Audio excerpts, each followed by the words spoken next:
So I wanted to share a little video about partnerships, the 3 great ways to create great partnerships, especially because we're getting into a new year.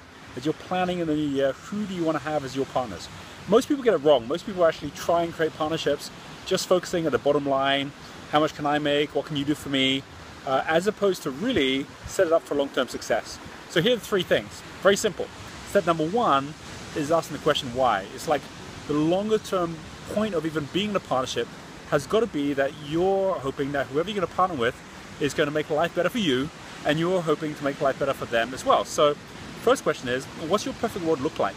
When you get with a partner, say, look, 1 year out, 5 years out, what do you want to be doing differently? What would you like to see improve in your business? What would you like to be seeing improve in your time or in your life? What things don't you want to be doing so much of in the business anymore? You know, what are the things you'd like to put in? What are the things you'd like to take away? And for you both to share that, you can start to see not how they can help you as much as how you can help them. You know, to actually just know that they might be thinking of something quite different from what you're expecting when it comes to partnership. You know, it could be that they're looking to move country. It could be they're looking to either grow the business or shrink the business. You don't know unless you ask. So step number 1 is asking the question why, which is, what does your perfect world look like? Why are we even in partnership? Step number 2 is the question what, which is, what are the objectives of us even being in partnership? Not you know, what are my skill sets, what are your skill sets, and then not have goals or milestones to be able to get to where you want to go, but actually be able to actually say, what are the objectives specifically in the 4 partnership E's.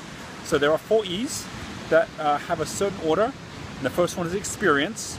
If we're working together, what's the experience we want to have? Experience in terms of what do we want to learn, experience in terms of are we going to have fun together, are we going to you know, be meeting up in such a way that enhances both of our experiences of our business.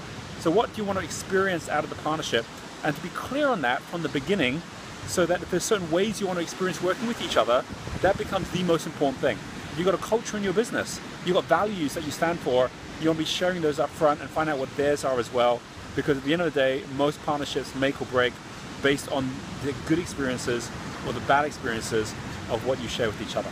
Number 2, after experience, is effectiveness. Effectiveness is not what are we going to learn, effectiveness is all about what are we going to make better, or what are we going to do smarter. So how, by being in partnership, is that going to make you more effective? How's it going to make them and what they're trying to achieve more effective than if you weren't in partnership at all? You need to be clear what that is and what that would look like. Number 3 is efficiency.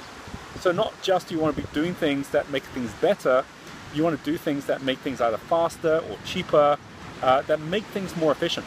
It may be that they have systems that you should be using, or there's things that you should be doing differently to be able to actually get the 2 of you more efficient. But there's no question that if you have a lack of efficiency, even if you get on well with each other, things are going to feel like too much hard work and the partnership won't last. And then the final one is earnings. So earnings is about how much you want to make, how much do I want to make, when is enough enough?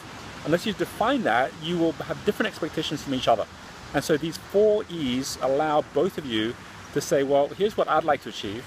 And make sure you've got time frames around that as well, because if you don't have expectations that are actually aligned to each other, there's no question you're going to have mismatched expectation where one of you think things went well and one of you don't. And that finally gets to the 3rd step, which is the when. You have the why, then the what, then the when. And the when turns these objectives into milestones. Like, for example, 3 months out. If we were to focus at what experience we want to have 3 months out, what would that look like? What would it be to say that succeeded? What would it be to say that failed? What would it be in terms of earnings, in terms of effectiveness, in terms of efficiencies? What are those milestones we'll set? And if they don't work out, are we happy to just part ways after 3 months and say, well, that was a good experience, right? And after 1 year, what do you want it to look like? Because that's going to be quite different. But set it ahead of time so that you already know what the next step is, but you also know you can step away after 3 months or after 1 year, and neither of you will have any regrets. The key to partnerships through all of this is value. It's about what value you bring, what value they bring, and to what extent you share the values of each other. And at the end of the day, that's all about enhancing your relationship with others and allowing them also to enhance their business by working with you. That's it. Those are the 3 steps. And I'm sharing all of that, not just as theory, but because we're about to launch in the coming week our partnership program for 2016, where we're upping the level of all of our events, where we're going to be traveling around the world and linking our entire global community together The last time we opened up our partnerships for our Dynamics 3.0 launch, we had over 800 new partners who joined us. We believe it's going to be even bigger this time because of what I'm about to share in this coming week. So look out for my next video where I'm going to unveil what we're going to be doing in 2016 and why I'm so excited about it, why our team's so excited about it.